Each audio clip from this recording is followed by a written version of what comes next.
ke sihoa inono ao koe tui. E o pune hauna ke whamau ai whanua. I whai ke kotonu ne whamau, ka ke ne whai ke ngai whahinga o ika i ki kopi. I tau rotu, e lau maari e mafi, i whoho o ahi ho kakai. Ha ere, o maulo ke roto ngā, e mo iwi mo keresi o e a Fiona. E tuku ke whakafoko i mau whakawhiangai, o a wheitau lalo ai a Fiona. I hua whai tamai, alo, mo e lau maari maami oni, e meni. E wholwholahi me kamataki tau hima mo e lotu mo e whakawhitaki sa pati whakaosi, o e mahina ono mi wā, whānia ono mo whakamawalu o imi. Whāau mo walu o sisu, o pau mo ona, ke tui whakalewelewe. E punou pe ki ai kotoa, e whāhina mo i lea.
Yeah.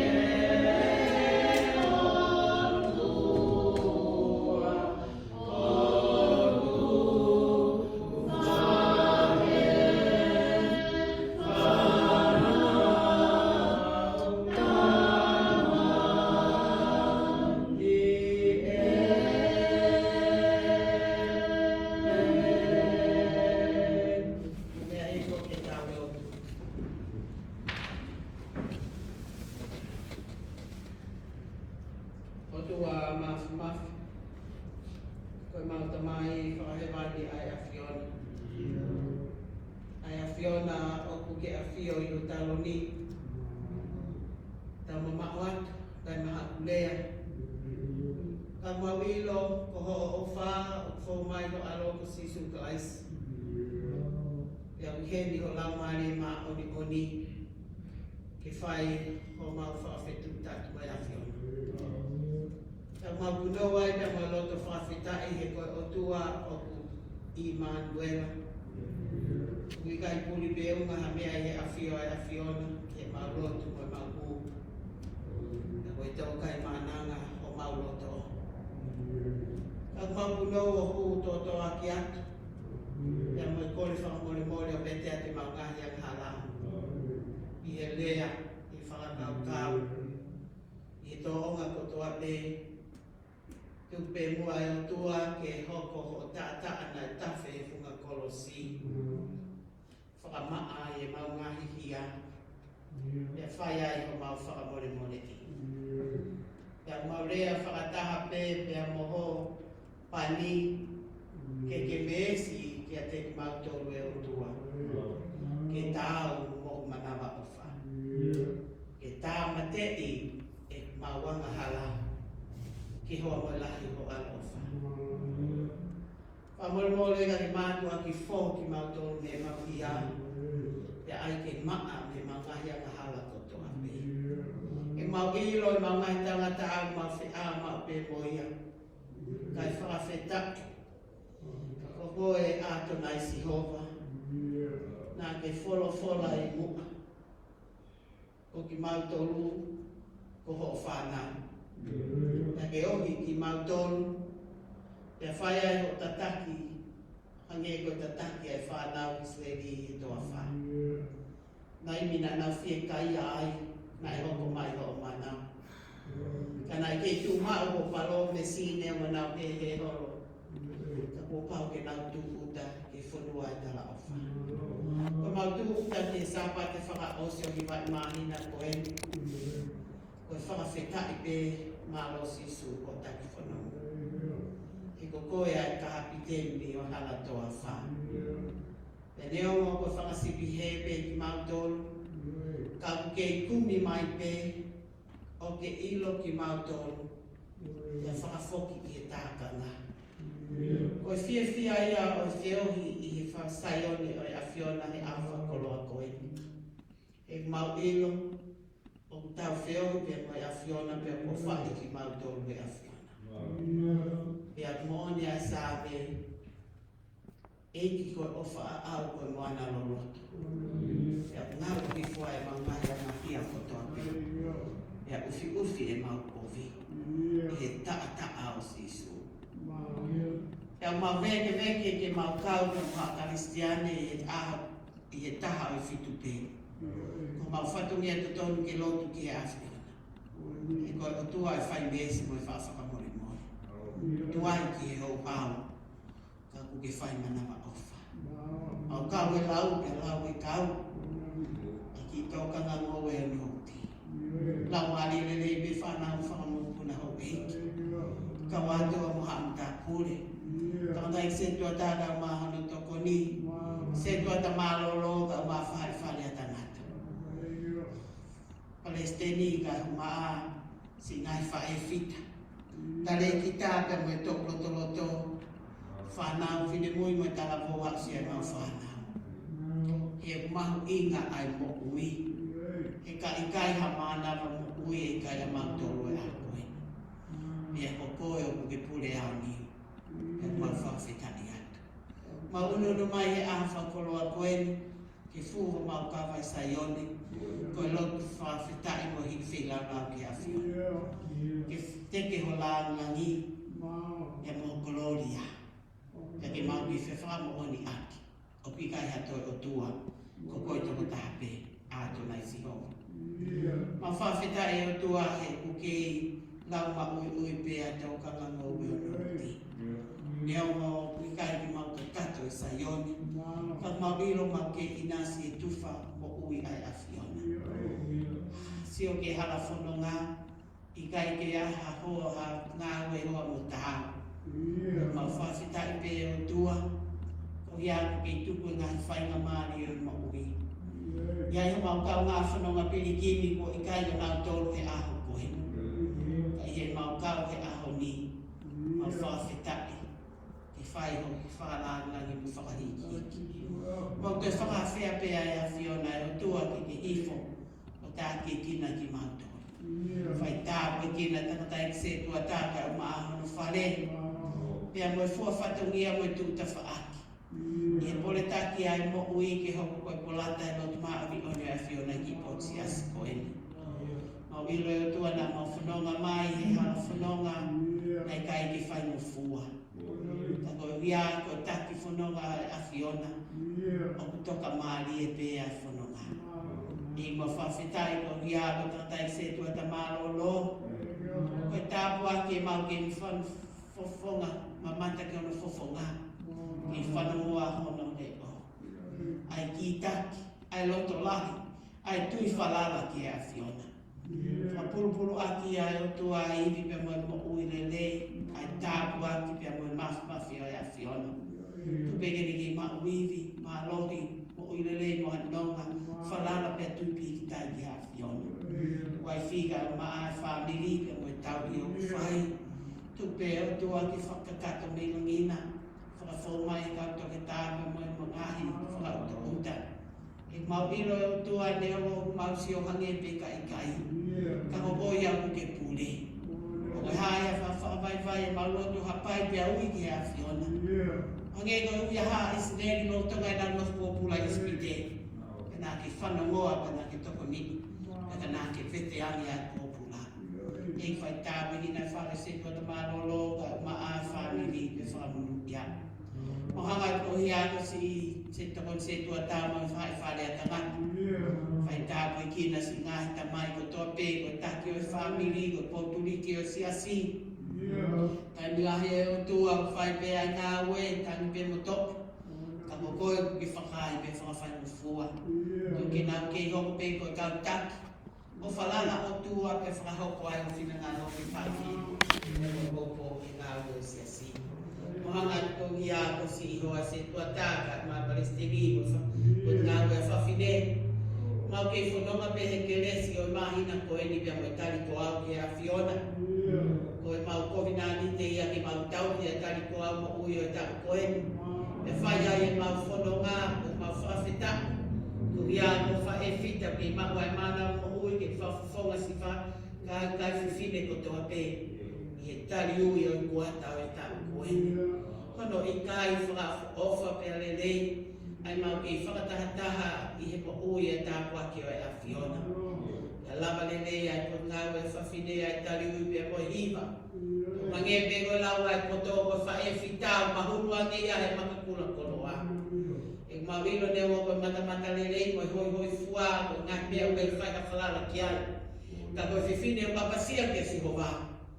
Ko ia pe mamutai koloa. Te whakamano ia. Whai tāpua kina. Si ngā whiwhine ko ngā whae whita. Nā ki mauiwi, mau ke les, mālohi, pōpō, i ngā whatongia whawhae.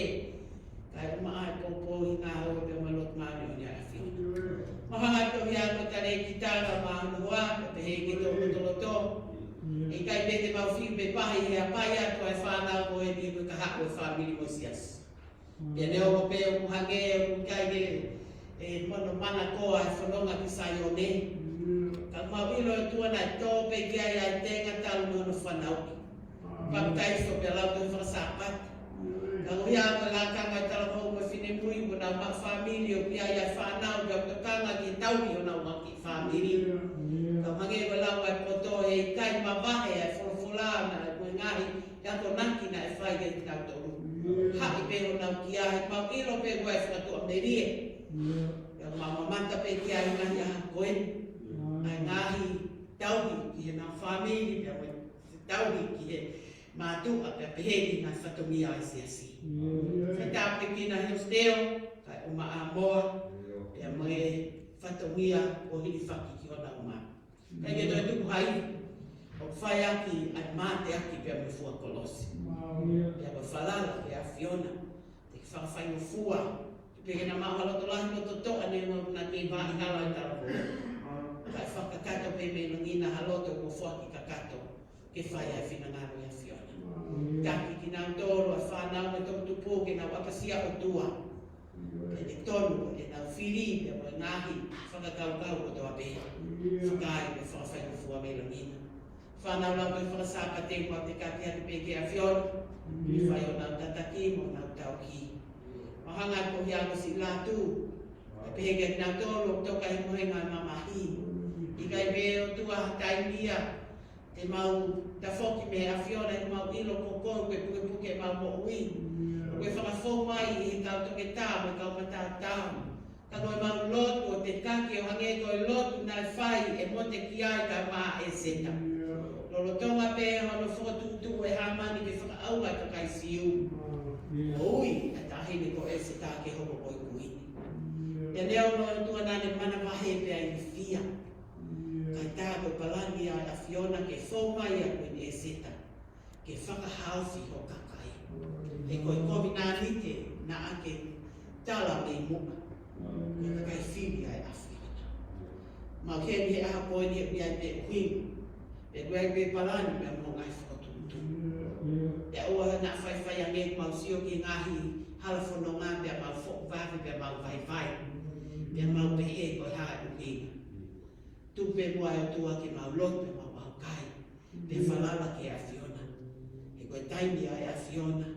Koe taimi a utonu. Taki me e o a Fiona e whanau au mau whai. Ia e ngai whakatutu pia mai palani. Ke te ua mau kātoanga tuku mo ui e tau koe. Ai ki kau nanga mo hoko koe sea. Pia o mau fia he ngahi. Mahina kotoa pe mau whakatataha mai. E whakahaari mai ai ai taipe. O pure anga e a Fiona. Ki tala no fua pe moe apasia. E ne hoko e o tua koe taki ki mautoru hangepe koe hoko a te vita. Ne ongo na e hoko koe tau sipi ka na e pani mwhina ngaro e a Fiona ki hoko koe tuki ki o kakai whiri. Ne ongo koe ki kau nanga koe ni kau bea whahina maa whana. Pea moe whahina iwi moe maa loto lai. E te ua mau katoa la ta koe whai tāpi kina laminia ka mai o mātu aru no whale. Ia koe te ua katoa na tuku mo ui. Te mau tala noa pe, mau tala loto pe he ofa e a Fiona. Ia koe mau masi vai kai mau wa mea. Ia koe mau kau pe mo a Fiona. Kai ha mea ai ai whanita. Koe mau pole pe o tua tataki ki mau toru i he loto pe moe huu ai a koe. Moe kawe inga sia te wholau ke mau rea mo oni pe lea ke totonu ai a Fiona. Ka mau ilo ai hala ki mo ui tainata. Ia tala e kosperi ke mau hoko toa me koe masi mamai. Ke whakaifu, ke whakamerino, ke whakamama, ke whakamaka. E tuple kina e mau mo ui, e mau ofa ke a Fiona, ke ofa ke mau kau ngā whanonga. Koe no kaulanga mana ki whahoko kura fulfula me mo uma. I whapeho la maari e whakalea e fulfula. Owa na whalala ki a poto e tangata. Ke tuku ke hoko mai ho maafu mawhi. Ke mau whanonga e whikau, ki tuku mai ke mau tau he a koe. Te puke ia kono tai koloa ki ma whanonga whaitai ni ki tani. I whaa lau maari o taki ki ma tōre hiro moe loto me malanga pe moe pō o tala loto moe pō lea a koeni. Ke kei langa ia pe ai a Fiona. Whaa kia tai pe ma mo ui ke pure pe whai kuturi ka ma whanonga o ai pe kau se rani tai au. Kori ngai tāpo ki ne ma whao haro ka ko ma whao ui. Ki meni.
ke ko mea a te vita. Tau lau whetari aki pe. Kani tai owa I tau mai a eki ke pehe mua ai lea Isleri.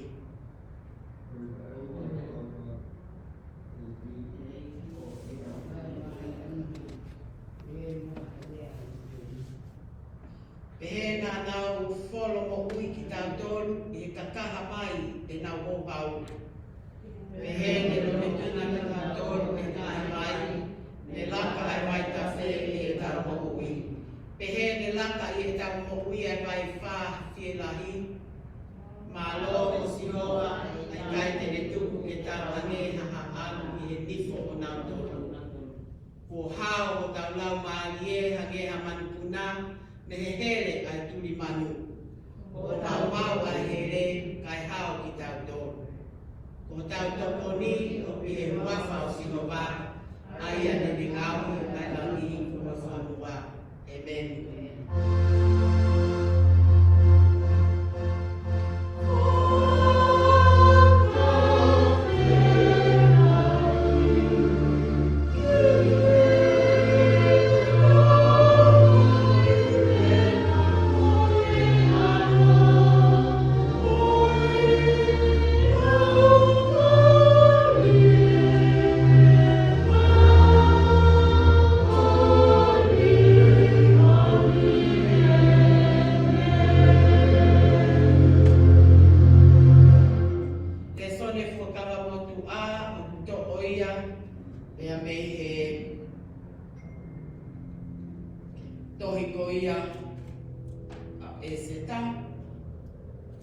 Fitu o vahe pe sula kiki he on, hiki ki he hiva pe a moe kong fulu, e tau lau ale vahe hiva, pe sua noa ki he ua. E tu whakaneha. Koia Naomi ai tui mo hamani ke katoanga mo e seta koe kuini. Ia whorwhora ai tui kia e seta I hono aho wā whoki I e na winu wai ne.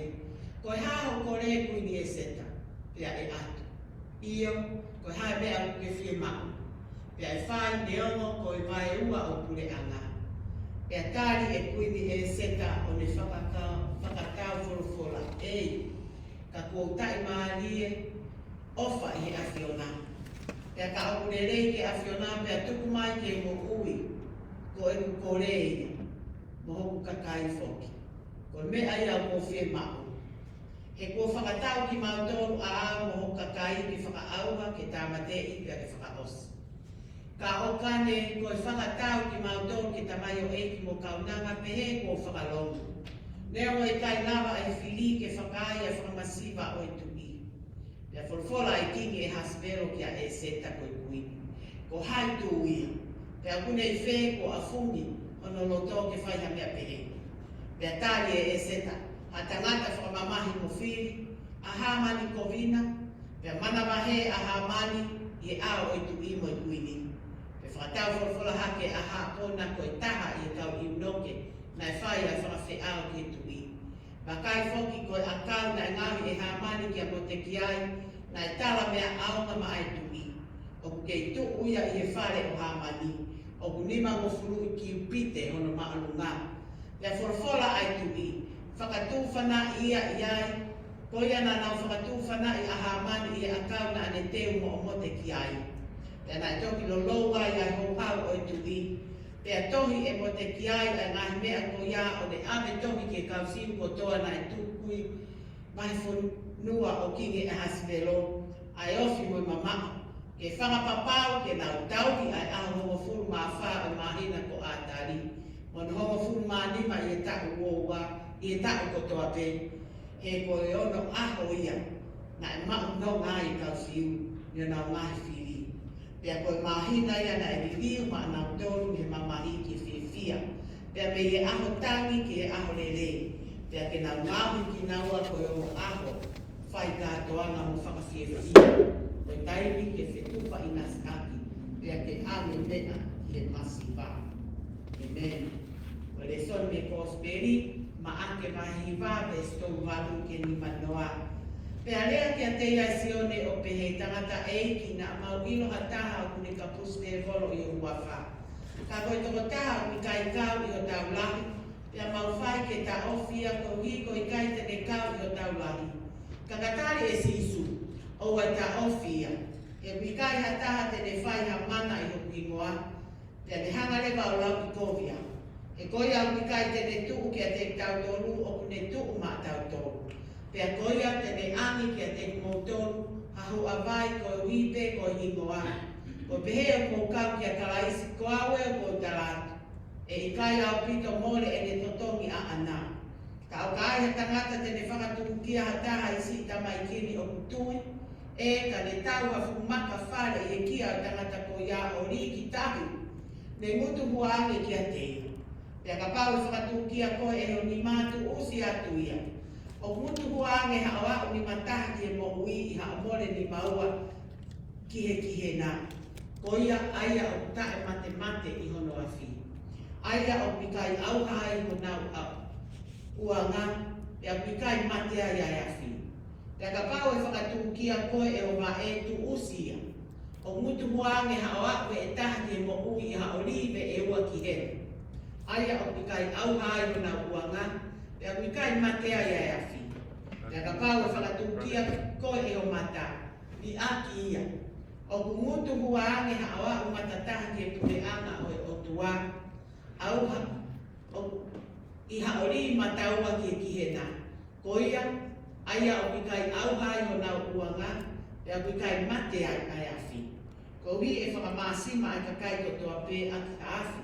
Ko mea aunga e masima, ka o ka more me masima hono kona, te mo whakamahi ia aki ai ha.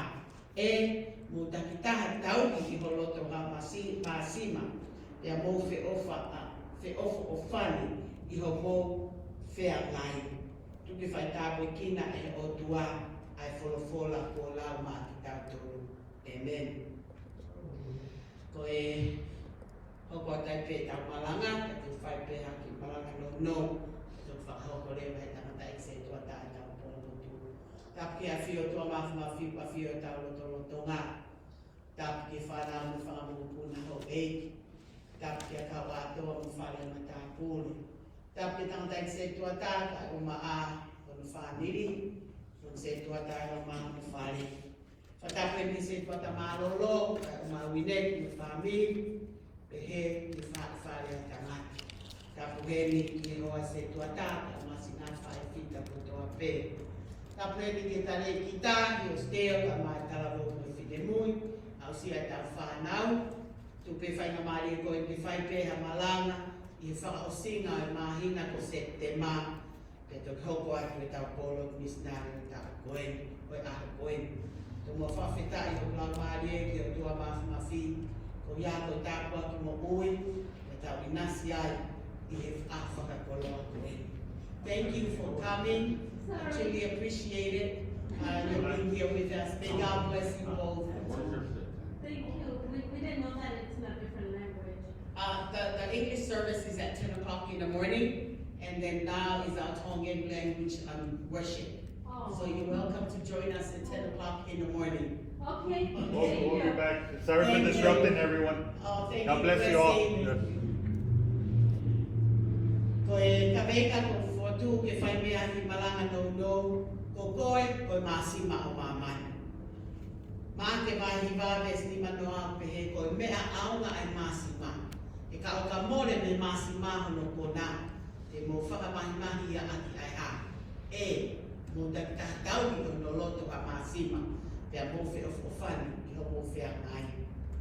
Ko tala noa koe ni i whanonga mai a sisu, pea mo ne kaua ko, pea ko ngahi tala noa he ngahi wahi ki muanga, ta whanonga mai a he mahina ko septema. Na mo sia te folau na fotu e ta malanga ta kwa ki ke tau lea fo oni mo lea to tonu. Ai lea ke tau lea e he mo oni mo to tonu ai o tua. E te tau ilo ai ai hala ke mo ui tai nata.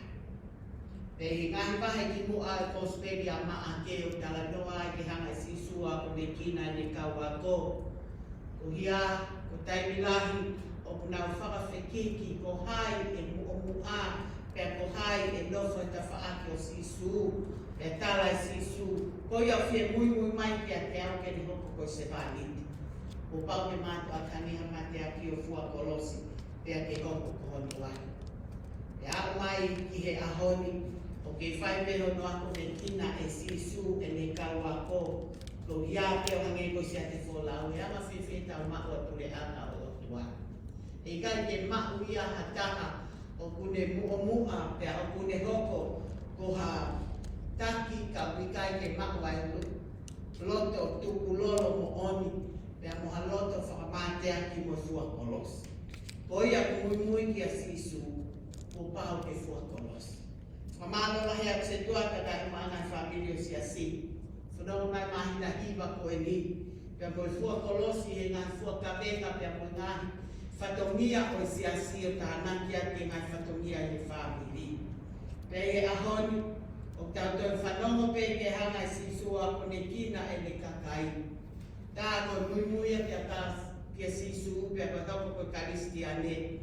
O pikai kua mo ui whai mo fua. Ka kua pau e whitau aku pe a mo ngai whai ngata. E whai ai ne tala noa ko karistia ne uhange kua māsima. E koe whakatata o māsima, o kune hanga o whakaifo, me whakamaa, me whakamama, me whakanonga, me whakatolonga. Ai anga o whiohi, pe a mo ui ai toko taha ko ia. Ko ia kai tolonga ai ke lesu, pe a mo whiofofani, pe a mo merino, o i whanonga. Tamahino pe a mo māsima. E kai ke whakama sima ha mea tokoni o te mahu, i kai pe ke ifo e tau mahu a mea tokoni ko ia. Kai o lewa ke ai ki ai ai māsima, e kune hanga whakai fo'i ai mea tokoni, pe a te mahu a mea tokoni ko ia. Pe a hange lewa kulato a whie mahu, pe a bongo lewa ki kai ke te tofi e kai. Pe a koe tala ia nai whai sisu he moalang he mo ungai a mātiu pahi lima vestato. Ko moto ruko e māsima. He ka osi ai kona o pikai ke au mai māsima ai. Ko mea pe popo ki he tamataha ko ia, e laku ki tuma pe a tā o loki. Tā ko māsima au ngā pe oringa na hangai sisu o whakahoa ki he anga o mo uia i karistia le. O pikai ko tau fua kolosi pe, o pikai ko tau māte aki pe. Ka te tau hoko koe māsima ke ne whakatolonga ai ngahi tāpu aki pe a moi ngahi le lei pe a moi wholofola ai o tua. I hono pahe pe a moi tau ngā whanonga. Ke hoko koe whakamerino, pe a ke hoko koe whakama, pe a ke ne hoko koe tāpu aki ki e tau tauki, e tau ofa ke o tua, pe a moi ofa ke ka ngā whanonga.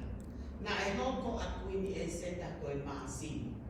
Tala noa i he tohi a e seta, koe tohi e ni o maheni a pito pe mo tau tolu no whaatala noa.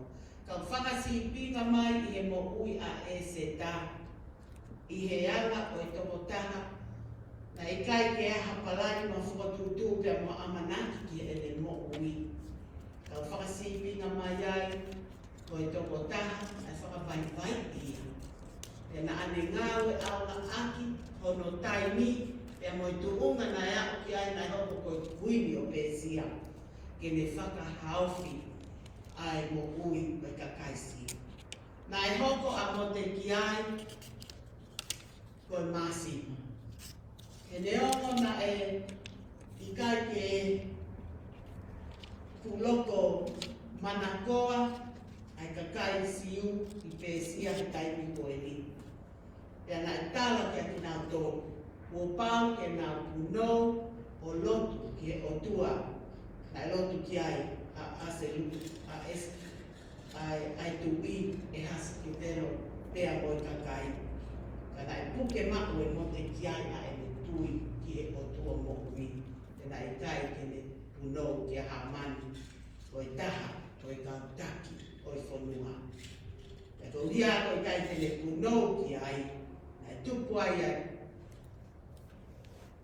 Ita pe a koe, loto, kovi ai tangata koe. Ke me whakatuku ai, halau pe a talaki i pēsia e whakaawa ai ka kaisio. E whawhetaki, tāna e iai pe ai otua. Ke hoko a mo te ki ai, ko e ato naki relei ki ono ofifine ki a ui e seta. E nau lotu te a au kai. Raha mea nai hoko. Na e whakahauwhi ai ka kaisio. Ko ia pe.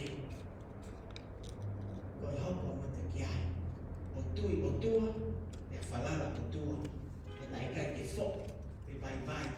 Ai te hu ki o tua. Pea mo ni tapou na e whai ki a ui e seta. Ko e ahoni, e whatata mai ke mo whawhita. Kau te inasi ki he mo ui hange ko tala loto maari e nai whai e ui neti ki tari ui a kakai whiwhine.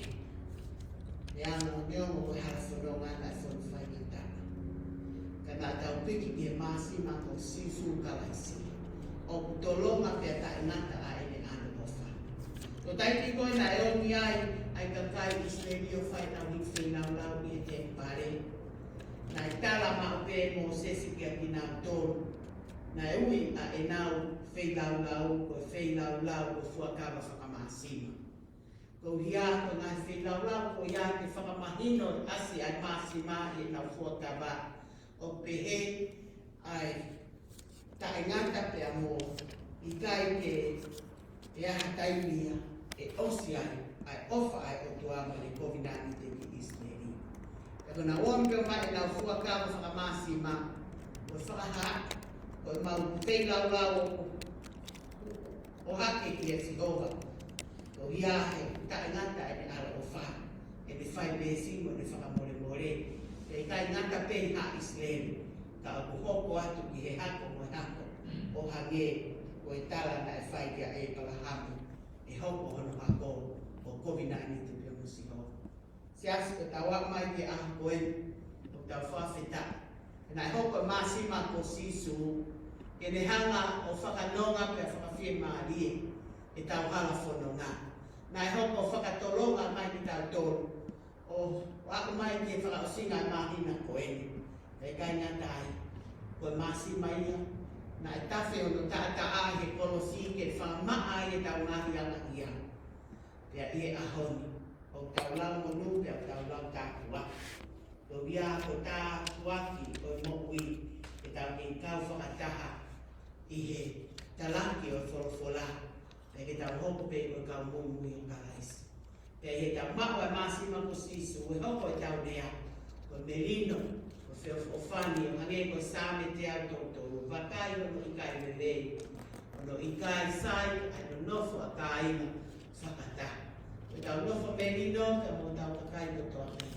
Ko ia ia masima ko sisu. O ki tau tolu. Ko masima. Si ngā whae, o tau kari ko au pēria e se tema koe ni. E tau hoko koe masima o mamai. O i kai ngata pē i whamerino, i ho tau loto whare. Kai hoko tau ngahi skipinga o tau mokui. I whakamerino ai, o tau wā pia mo to tua. Pia mo i wā mo taha kotoa pē io. Pia ki hoko e masima. Ke ni whakamaka e tau mokui. Ke tau mako e mo ui mā oni oni. E neo ko ai pe ngā tā o e whiri pe mo ngā ahi o hala whono ngā. Tau ke i tūma, ke tau tui whalala ke o tua. I ko hoko ki tau tōru ko masima. E ka more e masima me te tau tōru. Ka more a sisuka aisi me tau mo ui. O mea e koko e li ki tua. Te tā molo ki. O whakaamo ki maranga no noe ato ke tau hoko ko masima. E tau hoko ko masima o whakaifo e tau whanonga o whakamerino o tau kaunga awhi. E whakamaa e tau mo ui. Pe hoko ai ki tau tolu o tau mui mui o karaisi o whai ki ono whinanga o io ko e masima o mamani. E ke hoko ai masima ko ia. E whakahoko ai. Ai ke whinangalo o Jehova. I e tapa pe te ui ki tau tolu ki ai. Tau whaospe pia mo e mahina koen. I pe whakapapau i ang he tau tari koau ki o tau o tua. Pia whai ai e tau whanonga. Me he mahina koeni. O whakatua me lie. Tau singa tau koen. I e masima ko sisu. ke ne hanga o whakamaa, e whakatolonga o tau ngahi ka ho, e whakatontonu o tau ngala, e tau inasi ai amana ki rei ki mo ui kai kata. Ia ko e seta, ai mo ui ai a kakai Israeli ko toa peo whakahausi mi he lima o Hamani. Ko Hamen ai hoko a Hamani o whakapōngia kai mo ui a mo te tiai pia mo hasi u kotoa. Ia o me tau whono ngā kai ki tau ilo nai tau muka e o tua. Kai ko mea kotoa peo hoko, lau ki a Roma mai walu pe sua walu. O ngā mea kotoa peo whingā ngā ue aki ki le leu, ki a te nau tonu o kutui ki a sisu kalaisi. Tala munua, ki he teu ko e tau kātoa matu mo ui. Kai ko e taha te ia ngai whatongi a ui tau tō ki au. Kai hoko ai māsima ko sisu kalaisi, ki ne toho ni ki tau tonu, ki tau te mawhana, i he ke lesi te mo ki e fia. Kai hoko e aho ko ia ki tau kātoa mo o tua. O hange ko kātoa ngā whakawhitai nai whai, e mo te kiai pia mo e seta mo hasiu, o ui ko e puli ni. Ko whātātāia e kātoa mo tupo ui, tu whahau mai e siasi.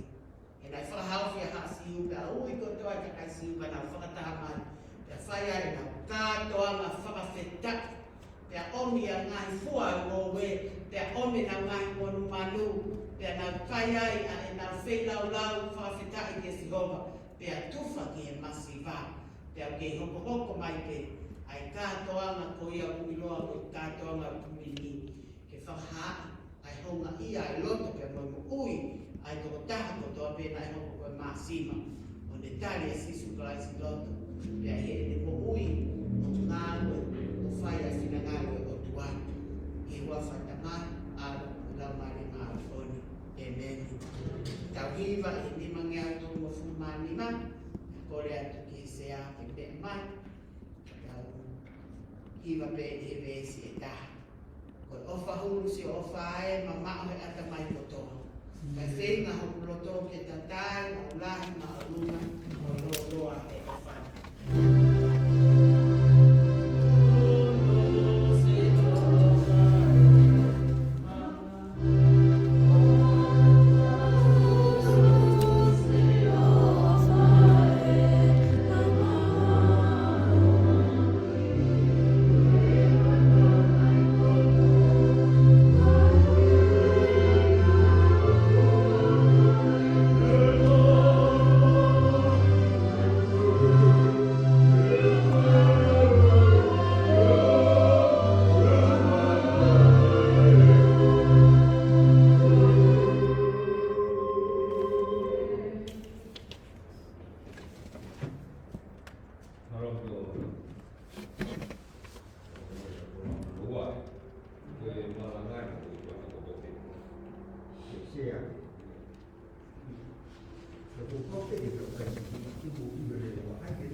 Kurai de kapana ke kau kolotu. Nah. Awani. Ono ni. Ko ko ngawe ko ki ko ke lawa ma ro ko. Ta ni ngai ko pa. Kia dia.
Koe mauro tō, i whako o mauro tō, e whaitana teu. Re maurau koe kua roa, whakatā koe. Rau, mai, whamai koe e loa, i mōmeni koe ki tongi koe ni, a ke tau mai kia. I o mai te mōi, whakaraka koe whakawia, te kamini u taiteo mai mōi, kapu ke kei beting ma toko whanau. Mai ne kotoa pe, na whanongoa, o rao whai, trak mahina, komu ke kei tau. Apa ki wala kai, koe ma te wanga tāi. Koe mana wā. Reo ma whawhiana, ia niu, ka teo ma koe, a tio mai o koe. Ka ma koe koe kei ma whiu koe koe koe koe. Koe na mau whanongoa e malanga whai koe e tau. Tuki ma whanonga moia. Ma whanonga moia hei koe keni. Koe ma whanonga ngā pēni. Aka mai apa mo koe rei ka mai te kāhu. Koe na whanonga pēni koe nai te toa toa pēni koe. Koe bila hui koe. Malanga koe ni. Tuku koe kei koe ke tau. Whanonga moia. I hanga wiki koe mā mai. I hanga koe. Koe tō pe kere whia. Koe ni awe ka tō. Koe koe koe, whai tā whina koe roi mā tōru. Hoko e kōro tūni nai rea rei. E rea au. Ka roa peke mau whia.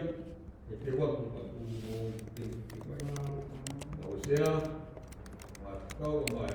Waro mai ure. Ko tine kotoa pe. O tanaka ua hini.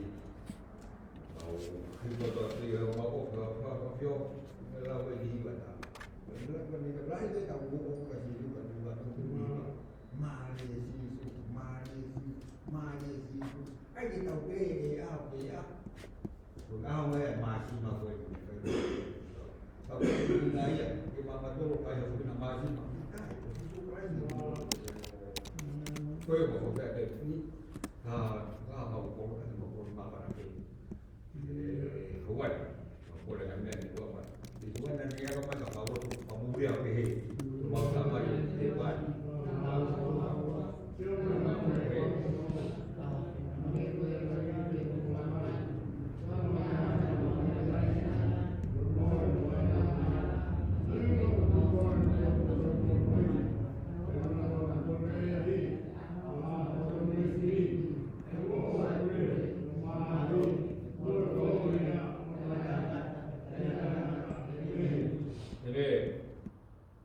Kamu ya fio aku ada bawa. Kalau buat lagi ya. Kalau, woi. Kalau buat sudah. Waduh, belum. Tahu. Bawa yang terus sekata. Jadi sekarang malu. Mas. Ini mana begini? Aku tahu mak gue aku. Tapi pak, rau dia tak dia apa. Gue tahu mak aja dia kok dia tahu orang jadi. Tapi itu dah tahu. Siap. Dia siap. Siap. Oh, kau dia bukan lagi. Dia kalau dia lagi tahu. Saya tu pokok pergi yang kaya itu saya itu. Kaya beda ni pun tu beda ni kan. Kaya siapa itu? Tapi kalau orang mata ni boleh lah. Iya. Ya, hawa nak lagi jauh. Mana? Oh,